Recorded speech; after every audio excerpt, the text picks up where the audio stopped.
Hello, everybody. Welcome to today's video lecture, and we continue covering muscle tissue.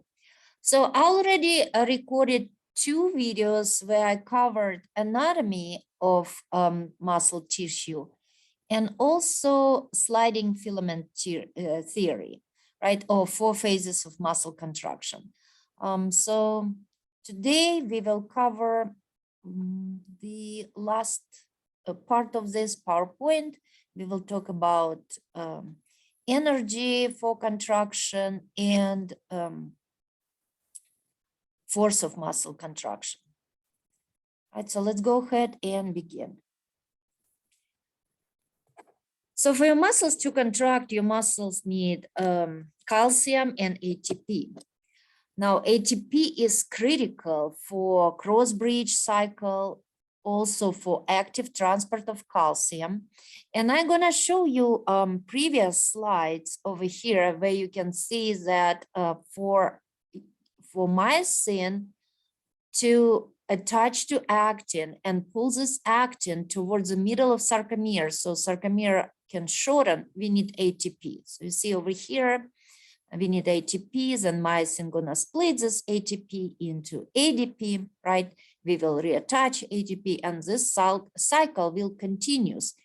And as long as you have ATP and calcium, then your muscles can contract, right? So now question is where ATP comes from.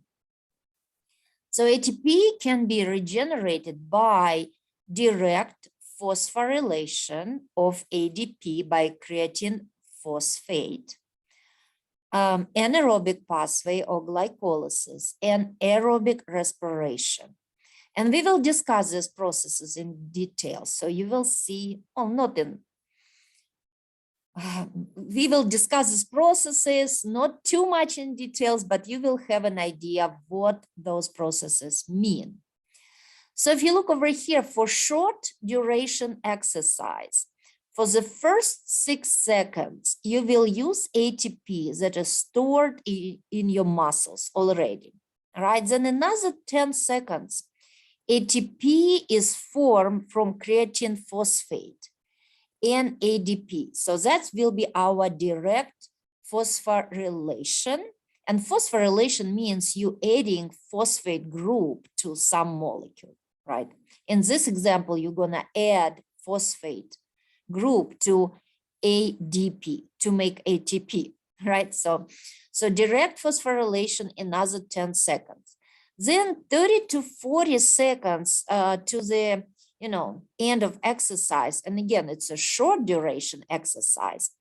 Glycogen stored in muscles will be broken down to glucose, and glucose will be oxidized to generate ATP by anaerobic pathway. So you really don't need oxygen to exercise for less than 1 minute. But when you have prolonged duration exercise, when you exercise for hours, then ATP is generated by breakdown of several nutrient energy fuels, including glucose and fats. And it's done in the presence of oxygen. So this is called aerobic pathway. So you cannot exercise for hours and rely on direct phosphorylation and glycolysis. You need aerobic respiration. So let's look at these processes. So, so you have amino acids that is called creatine. Now this creatine, what creatine can do, when you have extra ATP, you cannot store large amount of ATP in your cells. It will destroy your cells. But what your cells can do, they take this phosphate group from ATP and they're gonna attach it to creatine, right? So let me get my pen over here.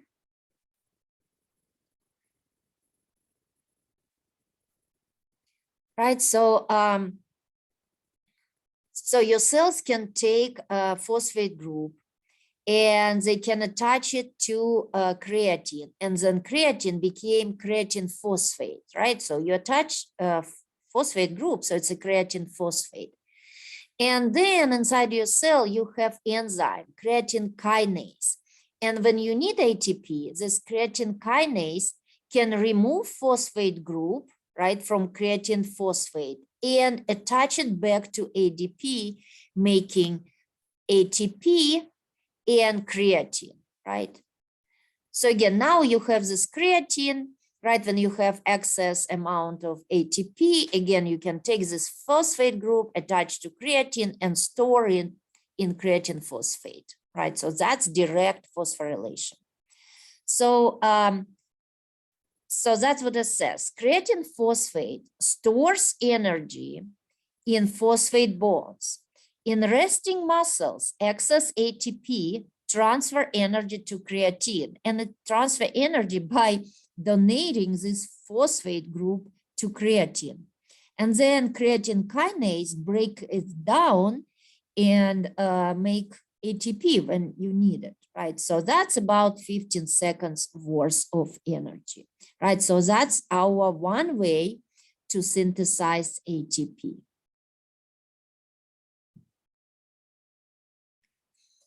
Now glycolysis. So glycolysis is next. Glycolysis is anaerobic process. That means you don't need oxygen. So no oxygen needed. So now this is diagram right here. So you have glycogen stored in your muscles, and you have glucose in your blood, right? So those are two sources of either your glycogen will be broken into glucose, that's shown right here, right? Or you can use blood glucose. And within your cells, inside your muscle cells, you're gonna break down this glucose into 2 pyruvic acid or 2 pyruvates, right? And you will make total gain 2 ATP molecules. Right, and you're making ATPs over here, right? Now, if you do have oxygen present, then those pyruvates will be broken further through aerobic respiration. If oxygen is not present, pyruvate will be converted into lactic acid, and then you will need to break this lactic acid because that's damaging your muscle cells, right? But you made these 2 ATP molecules over here through process that is anaerobic, so it doesn't require oxygen, and it's called glycolysis, right?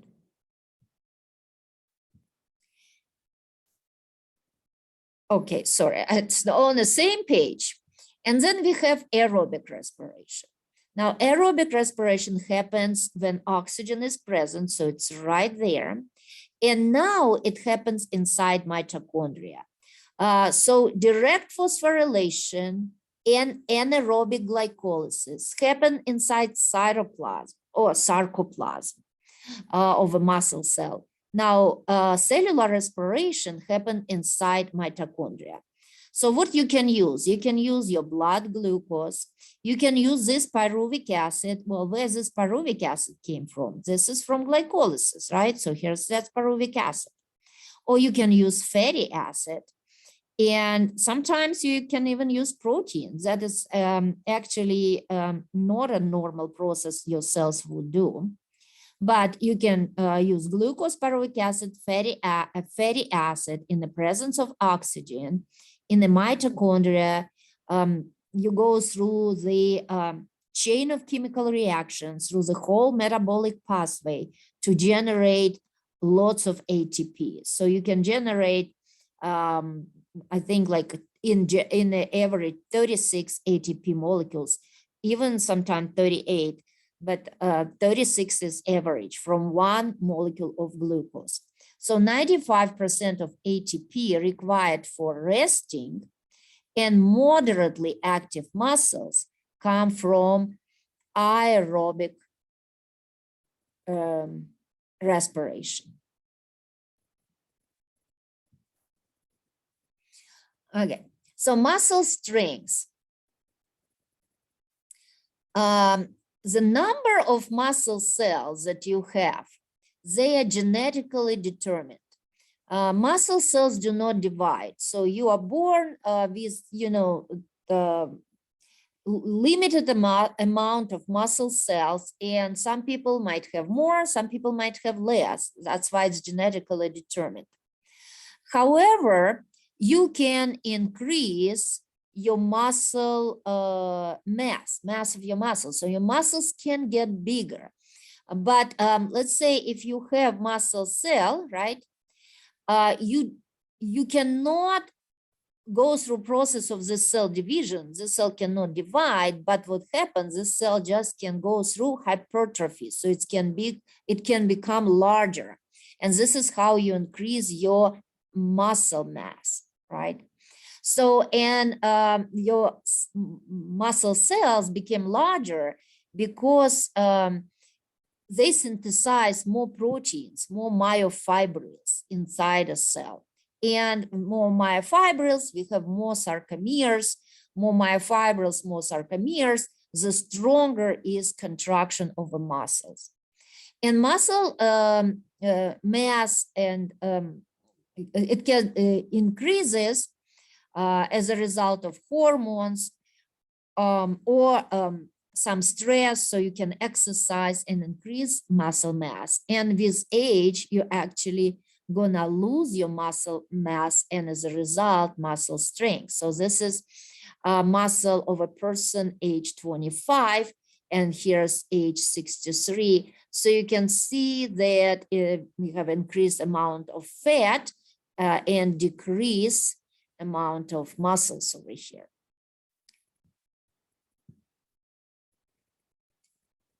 So when muscle contract, they generate tension.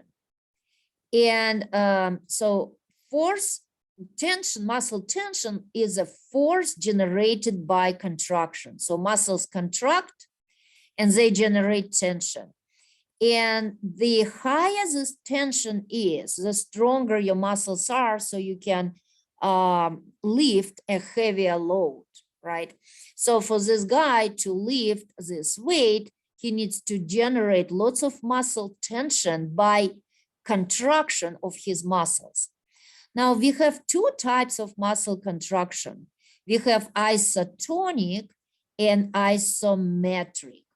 Now isotonic, pretty much what all of us know, this is when muscle became shorter when it contracts, or muscle actually can get longer. And when muscles get shorter, it's called concentric contraction. And when muscle get longer, it's called eccentric contraction. So for example, this guy trying to lift this weight, right? And he gonna flex his elbow. So you see how this arrow shows? So he's flexing the elbow, and he uses this, bicep brachii muscle and brachialis muscle and brachioradialis muscle here, right? So, and muscle, when they contract, they became shorter, so you can flex the elbow. But now if an elbow so if you go from this position to this position, right, it's gonna be concentric contraction. Now, if you go from this position to this position, so you extend your elbow joint, but your muscles are still contracted. Because if your muscles are not contracted, you cannot slowly lower this weight. So you can see the muscle actually get longer when it's contracted. So it's called eccentric contraction.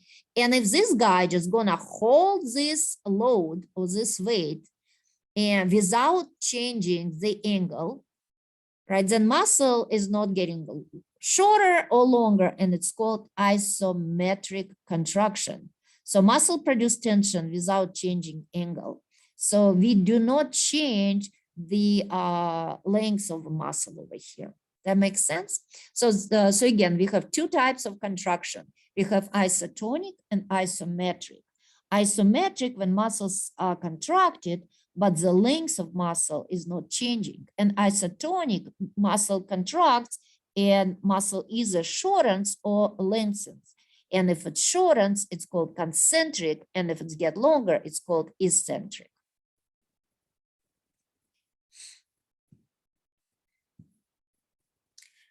Now, what is a motor unit? So if you look over here, you see the spinal cord, right? This is called anterior gray horn of the spinal cord. And in this area, you would find motor neurons. So motor neurons means they're gonna innervate your muscles, right? So here we have one neuron shown in blue and one shown in red, just for, to show us the difference. Now, this blue motor neuron, it has long axon, so that's its axon right over here. And look, it's actually innervates these muscle fibers over here, right? Okay, they are shown here in blue as well, right? So you can see this motor neuron 1 innervates 1, 2, 3 muscle fibers. Now this red motor neuron innervates 1, 2, 3, 4 muscle fibers. So that's, we can call it motor unit 2.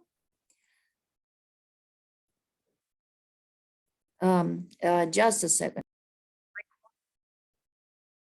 Okay, so I had to stop this recording for a minute. Just some neighbor kids came in with some questions. Okay, so anyway, we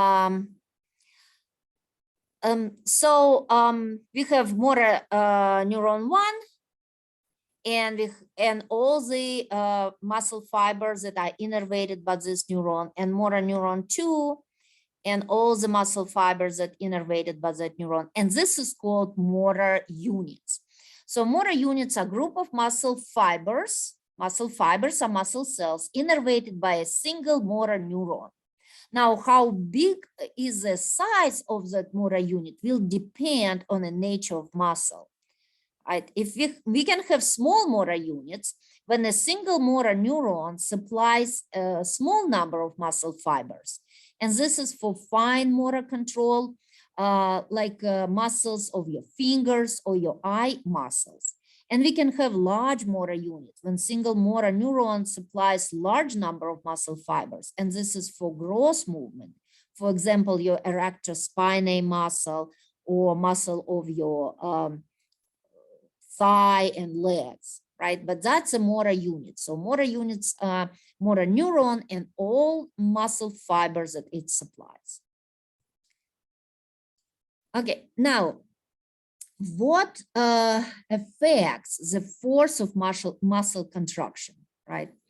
Actually, there is this 4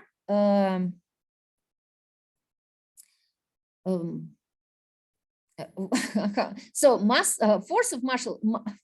force of muscle contraction is affected by this what, trying to find this word for what would you say? You know how sometimes it happens. You cannot just come up with the right word, especially if English is not your first language. For different scenarios, right? I don't know. I apologize for this. I will come up with the word and I'll tell you in a minute. But anyway, if you want to change a force of muscle contraction, you can change some parameters, I would say. Yeah, let's call it parameters. Now, first of all, why do you need to change the force of muscle contraction?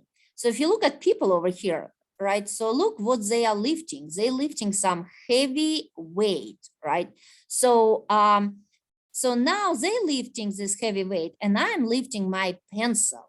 So obviously to lift my pencil, I don't need to generate as much force as this, ladies lifting this heavy weight. So, right, so somehow you should have mechanisms that allow you to regulate the force of muscle contraction, right? So what can you change to affect it? So you can change a frequency of stimulation. And stimulation means this nerve impulse going from your neurons, motor neurons, to your muscles. You can also change the strength of the stimulus, and this is called recruitment. You can change size of muscle fibers. This you cannot really happen on a daily basis, right? You can just, if you train your muscles, if you do a lot of heavy lifting, your muscle goes through hypertrophy. That means they became larger, and each individual cells became bigger, right? The bigger cells can generate greater force. And also what affects force of muscle contraction is length tension relationship. And again, don't worry, we're gonna look at all these four things over here, 4 parameters that you can change in more details. Now, length tension relationship means that muscles contract most strongly when muscle fibers are 80 to 120% of the normal resting length, right? So now let's look at the regulation of muscle force in more details. And actually, this is just a summary what we just said. So if you want to increase the contractile force, so contractile force will depend on a large number of muscle fibers activated. This is our recruitment. So you recruit more muscle fibers. It's also depends on how big your cells are, right? So this cell is smaller and those cells are larger. So larger muscle fibers or muscle cells will provide the stronger contractile force. Also, we can increase the frequency of stimulation, and your muscles need to be in a tone. You must have a muscle tone. This is what it is. Muscle and sarcomere stretch to slightly over 100 of resting lengths. So, right, so that's, and again, we will have diagram to explain it better. You know, I was looking for this word, right? And I'm thinking right now, maybe factors. Yeah, I think factors are good. What factors can affect the force of muscle contraction, right?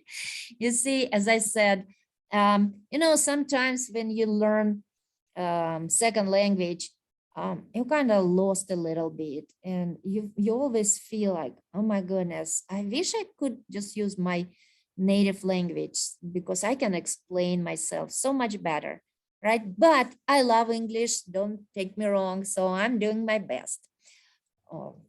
And I hope I have room for improvement.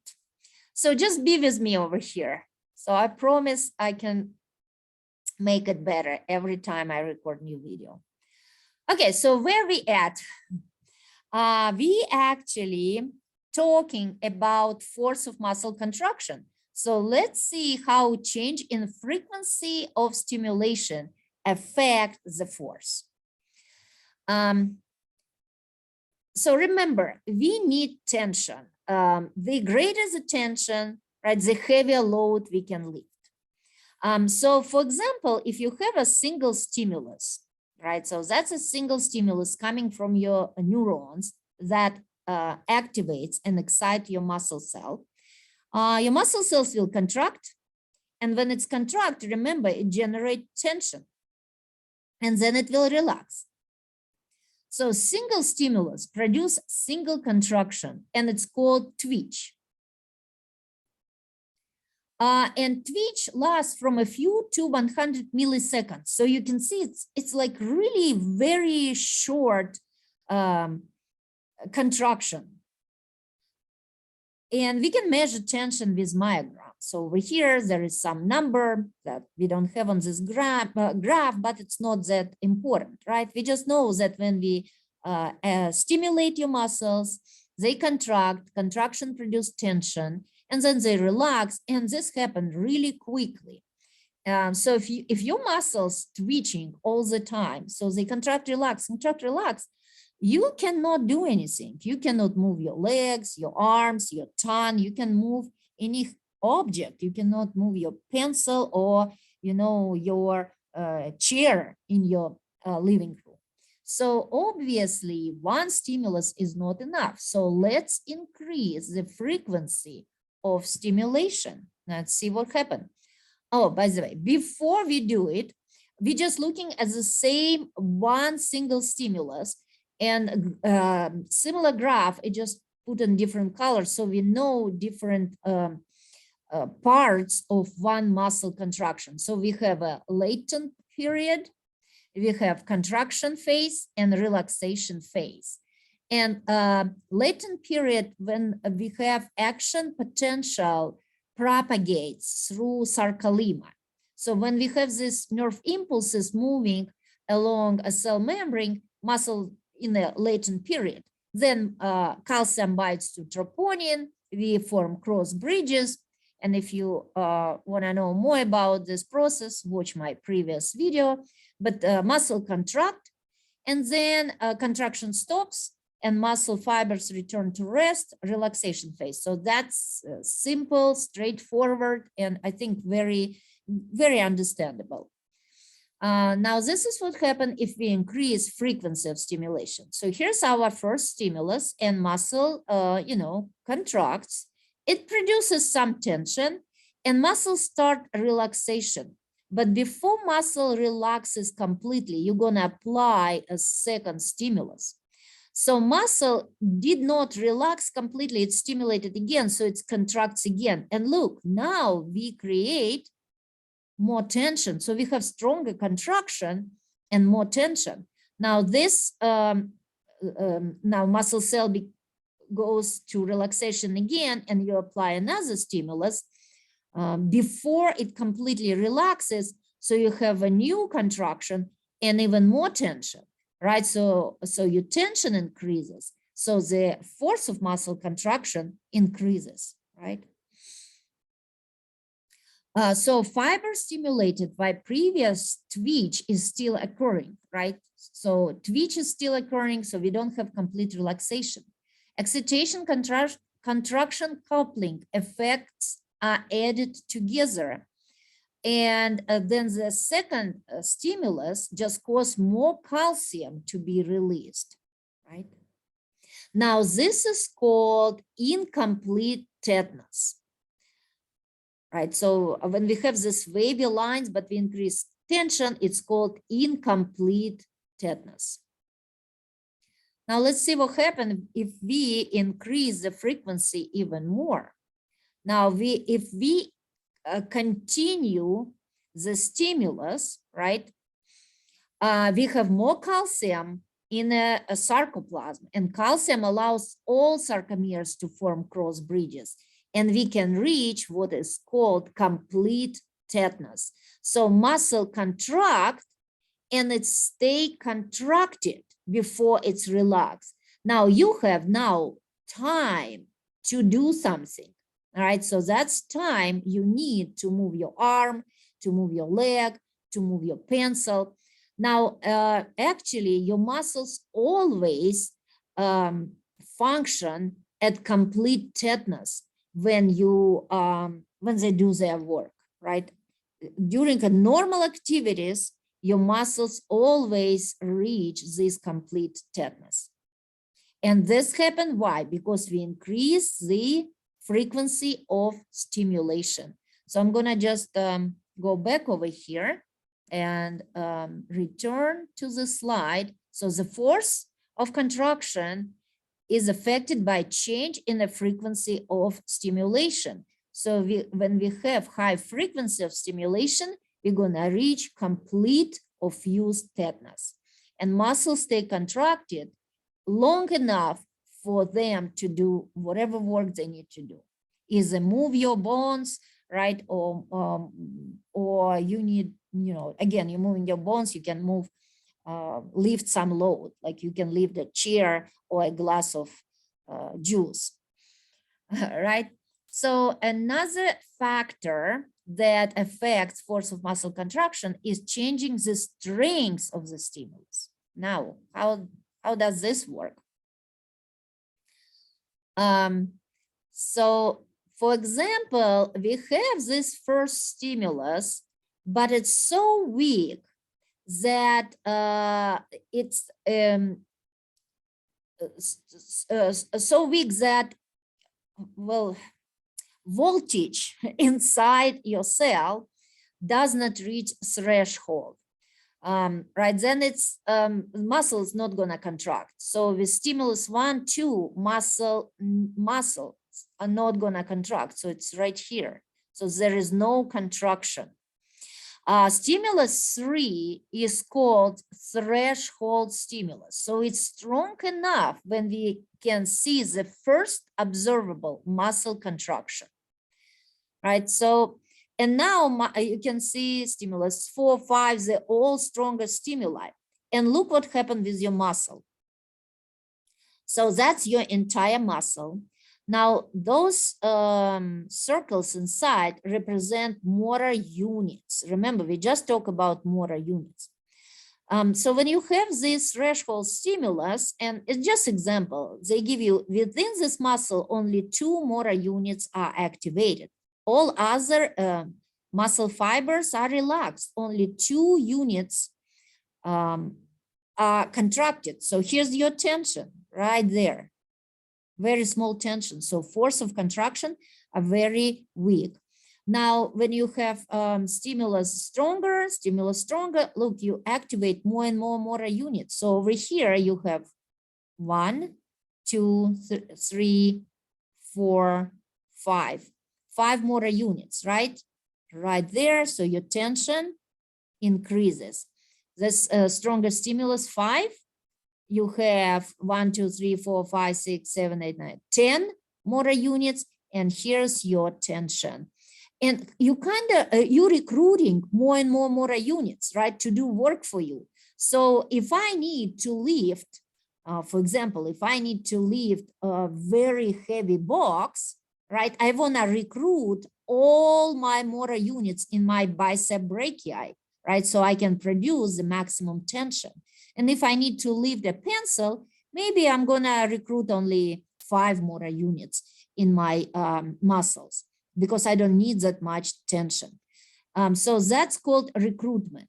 Recruitment when stimulus, you increase the strength of the stimulus and you activate more motor units. And of course, you can reach your maximal contraction strength and maximum tension because over here, 7, 8, 9, and 10, doesn't matter now how strong your stimulus is, all your motor units are activated. So you just cannot produce any greater force and any greater tension because all your motor units are already working, right? So that's how we change the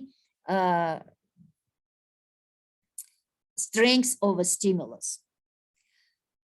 And it's shown over here as well. So for example, you have your motor unit X over here and motor unit Y, right? And when your motor unit X activated, right, you only like activate 5, so it only has 5 fibers. So this neuron X, it has junction or synapses with 5 fibers only. So all 5 fibers activated, here's your tension. Motor unit Y has synapses with 7 fibers. So it's produced more tension. But when you increase the stimulus, so you're gonna fire X and Y, you have the summation over here. So all 12 fibers now contracting, so you produce more tension. So contraction force is precisely controlled by recruitment, multiple motor unit summation, which bring more and more muscle fibers into action. And first you recruit smaller motor units, and then you recruit larger motor units. Okay, now I'm just always want to go back to tell, so you don't forget what we're talking about. We're talking about force of muscle contraction. So how we can change frequency of stimulation, how we can change strength of the stimulus, and that will affect our force. Now, what about size of your muscle cells or hypertrophy? So we actually have 3 types of muscle cells or muscle fibers. We have 1 slow type and 2 fast types. So slow, and here we have fast and fast, right? Slow is slow oxidative, and fast is fast oxidative and fast glycolytic. Now, those names reflect differences in physiology of these muscles and in morphology as well, right? Oxidative means those muscle cells gonna use cellular respiration, aerobic process, so they're gonna use oxygen to generate ATP, and they're gonna contract slow. Now, fast oxidative means they will contract faster, right? But they still will use oxygen. You're still gonna use aerobic respiration. So both use aerobic respiration here and here, right? But this fast oxidative, they can switch to anaerobic as well. So they use oxygen, but if they don't, the oxygen is not available, they can just produce ATP by anaerobic process, right? They can do it with or without oxygen. Fast glycolytic fibers, they do not use oxygen. They really rely on glycolysis, anaerobic glycolysis. Now, so that's a physiology. So oxidative fibers, they use oxygen to synthesize ATP. Glycolytic, they don't need oxygen. They go through glycolysis to make ATP. Now, fast oxidative can either use aerobic or anaerobic respiration. They can switch. So that's physiology, how morphology is different. So if you look this guy over here, right, and this gentleman, this is a sprinter, and this is guys that runs marathons. And you see difference in their appearance. That's because this guy relies on slow oxidative fibers, right? And he trained his slow oxidative fibers. This guy relies on fast glycolytic fibers. Now, slow oxidative fibers, because they need lots of oxygen, right? Lots of oxygen, will have lots of blood vessels here, and they're gonna look dark. And the cells gonna be smaller. So it will be smaller diameter of the cells and a lot of blood vessels. So those muscles appear smaller with smaller cells and darker because, you know, we have lots of capillaries. Those muscles fatigue slowly. So this guy can run marathon, so for many, many hours, because muscles do not fatigue. So this called also type 1 fibers. It's aerobic, require oxygen, red in color, have high blood supply. That's why they're red. They fatigue slowly, has high number of capillaries because it's high blood supply, and high number of mitochondria because cellular respiration happens inside mitochondria. And this guy would have fibers that are type 2, and we call it 2A or 2B, right? Because we have fast oxidative, fast glycolytic, and they're gonna be anaerobic, they're gonna be pale in color, a low blood supply, they will fatigue rapidly, low number of capillaries, and low number of mitochondria. And under microscope, if you look at his histology of his muscles, they're gonna muscles fibers gonna be larger in the diameter and lighter in color. So for example, if you eat chicken meat, and meat is skeletal muscles, then chicken legs that you call dark meat gonna look like this, and chicken breast that you call white meat gonna look like this.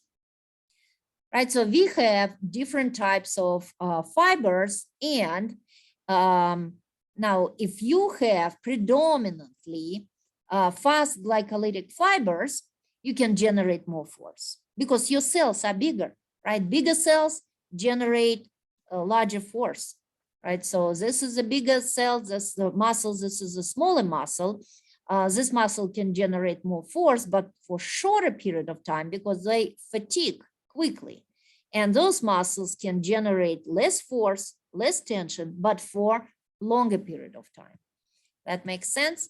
So, and this was our, over here, you can look at the size of muscle fibers, right? If this is our slow oxidative and those are fast glycolytic, they're just larger. So larger can generate greater contractile force, right? So that's V right there, size of muscle fibers, hypertrophy. And actually these fast glycolytic fibers, they actually can accumulate, or cells will synthesize lots of myofibrils inside. So they will get larger. So. And the last factor that affects, now I know this one, factor, last factor that affects the force of muscle contraction is length tension relationship. So let's look over here. What this all mean? Here your sarcomere of resting length, right? So right there.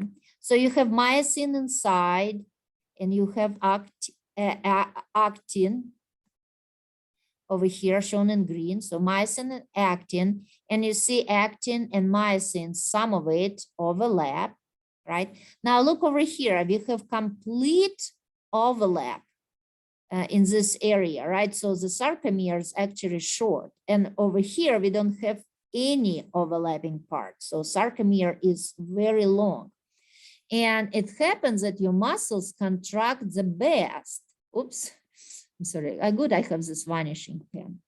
That's your muscles contract the best when this sarcomere is between 80 and 120 of the resting length. So, so that's our resting length right here.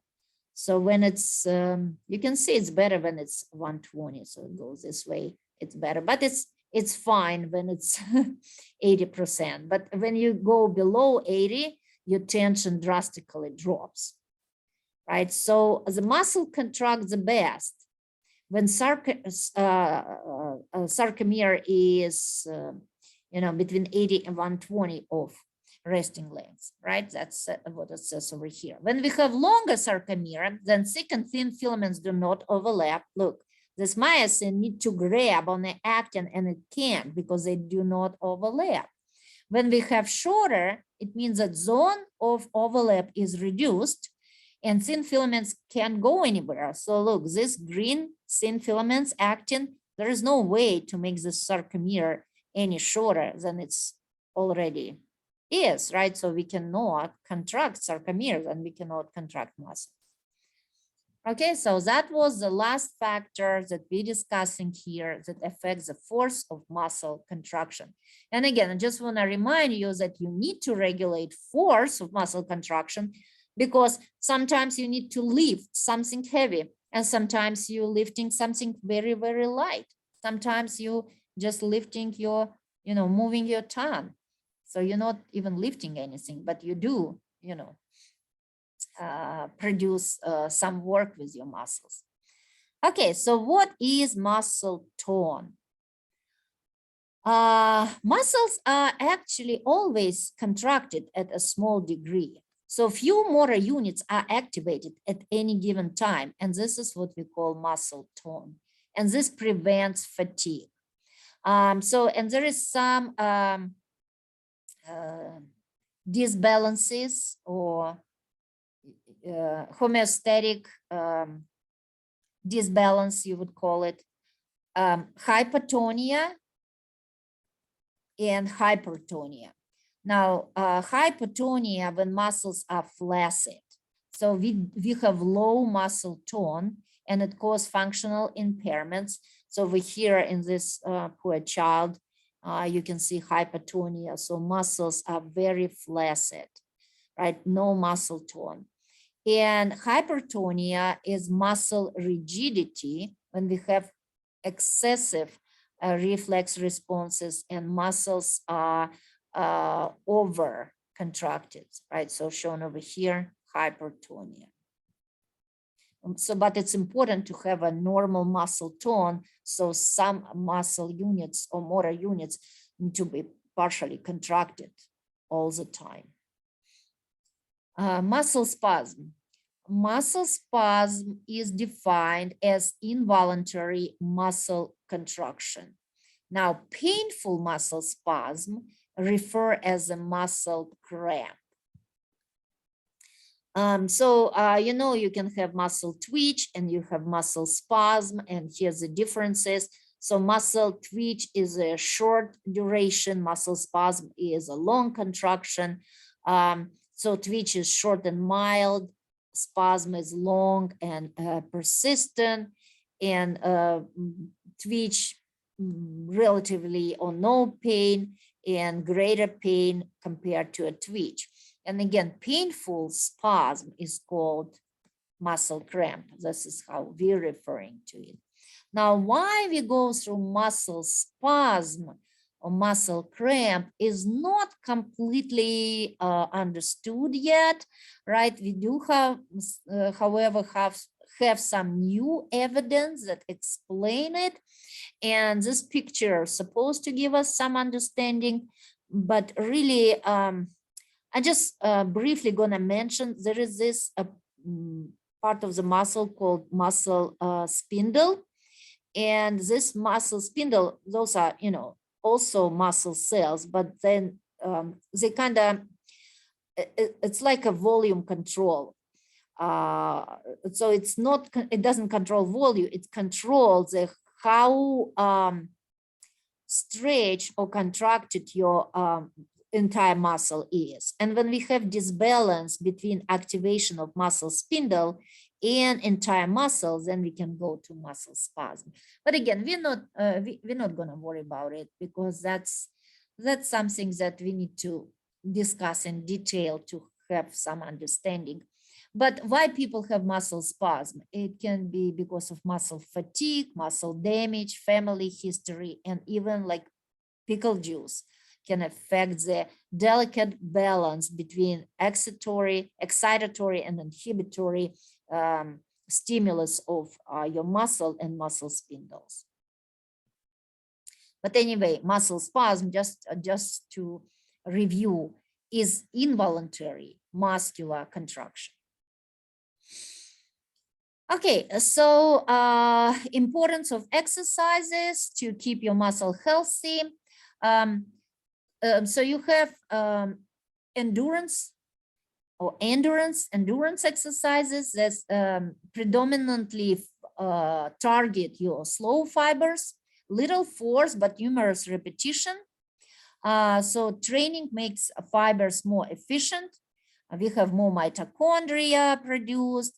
We increase the amount of myoglobin, and this is oxygen storage in your muscles, and increase the growth of blood vessels or capillaries, angiogenesis, to supply more oxygen and remove waste. So that's our endurance exercises. And you focus on your slow fibers, the ones that in chicken you would call dark meat, right? We have resistant exercises, and those focus fast glycolytic fibers that you would, look at this nice muscles over here, you would call white meat in a chicken. Those are short, powerful movement, And those muscles have high ratio of fast glycolytic fibers compared to our oxidative fibers. So we increase myofibril formation.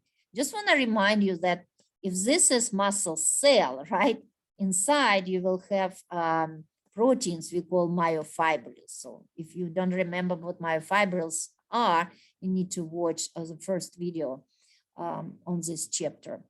And it will lead to hypertrophy of muscles. So muscles grow nice and big, but we don't have increase in mitochondria or angiogenesis. So we are not developing new capillaries, and we don't synthesize more mitochondria because those fibers rely on glycolysis. So we don't need mitochondria. We don't need blood vessels to bring more oxygen because we don't need oxygen. Well, we do have some substances that increase the performance of your muscles. It can be anabolic steroids that stimulate muscle formation, not muscle cell, but myofibrils. Oxygen availability will increase your performance. Human growth hormone, so erythropoietin is hormone. Human growth hormone promotes muscles healing, faster recovery. Creatine provides quick burst of ATP. Remember, we just talked about creatine phosphate and direct phosphorylation, how we can quickly make ATP. And very quickly about smooth muscle without going into details. Smooth muscle also have myosin and actin. And when myosin is activated, it attaches to actin and it pulls on filaments. And myosin and actin, they don't have these repeating sarcomeres where we have M line, Z disc. They just have these dense bodies, and those thick and thin filaments, actin and myosin, are attached to dense body. And when they contract, so again, myosin pull on actin, but then dense body are pulled on and ends of muscle pulled towards the center. So you can see we have different contraction over here compared to skeletal muscles. In smooth muscles, we don't have T-tubules because we have smaller diameter of muscles. Contraction continues without using lots of energy, and smooth muscles can maintain contraction even when calcium is removed. Also, we do have neuromuscular junctions, but they're not organized the same way as in skeletal muscles when we have this motor end plate, right? We have what we call varicosity. So those are a series of neurotransmitters.